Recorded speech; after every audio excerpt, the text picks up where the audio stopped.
ভাই ঘুষের জন্য পাগল না আমরা? ঘুষ বুঝিনি? ঘুষ মুসলমান, আমরা কিন্তু ঘুষের জন্য পাগল। ঘুষের জন্য পাগল হইয়া কি লাভ হবে? একটা চাকরির জন্য যদি আমরা যাইতে চাই, তাহলে আগে 1,00,000 টাকা দিতে হয়। আর ওই ঘুষখোরের বাবাটা আপনাদের সিলেটে, আমাদের সিলেটে নাই না? আছে? আসেনি? ওই ঘুষখোরের বাবাটা সকালে উঠে নামাজ তো পড়েই না, একটা লাঠি হাতে নে, লাঠি, লাঠি বুঝেননি? লাঠি হাতে নিয়ে দোকানের সামনে যায়, মোজা এক জোড়া ফাও দে, এক জোড়া সুজুতা ফাও দিয়া দোকানে বইয়া একটা সিগারেট ধরাইয়া, আমার সন্তানের মতো তোমাদের সন্তান কোনো কিছুই না। আমার সন্তান সিলেট শহরে, ওই গোয়েনঘাট শহরে এত সুন্দর বিল্ডিং বানাইছে, এইটা তো বেটা আমার ছেলেরে আমি লেখাপড়া করাইছি গৌরব করে। তুই যেমন কুত্তা, তোমার সন্তানটাই তেমন কুত্তা। এই কথা বলেন না কেন?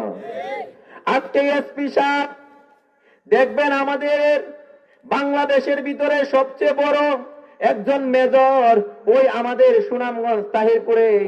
বেটারে দেখলে আপনি কবেন একটা কামলার মতো চলে। বেটা কিন্তু ঘুষও খায় না, কোনো কিছু খায় না। আর বেটার পিএস আমাদের সিলেট শহরও বাড়ি বানাইছে কিসের টাকা দিয়া? কথা বলেন না কেন? ঘুষের টাকা দিয়া বাড়ি বানাইছে। তুমি যে অহংকার করো, তোমার সন্তান বড় দামি সন্তান। আমি বলবো তোমার সন্তানের চেয়ে পৃথিবীতে 2 নম্বর সন্তান কারণ। সবচেয়ে পৃথিবীতে ওই সন্তানের বাবা গর্বিত হবে যে সন্তানের ভিতরে আল্লাহর কোরআনের নূর আছে। আরে বেটা, আমার বাবা এখন গৌরব করতে পারে যে আমার ছেলে একজন আলেম। আগেরটা বাতিল, ঠিক না?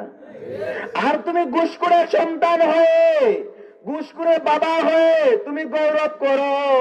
সাবধান করে দিলাম, টেবিলের তল দিয়া ঘুষ খাও না, গরিবের ফেরে লাত্তি মাইরো না।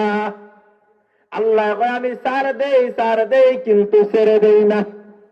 আল্লাহ কয় দড়ি না দললে কিন্তু ছাড়ি না, 35 মিনিটে ভাগাই। এ মুসলমান, এই যে আমাদের আগের সাবেক প্রধানমন্ত্রী, উনি চলে গেছেন কোথায় জানি? বাবু আর দাদার কাছে। কত আলেমকে নির্যাতন করেছ।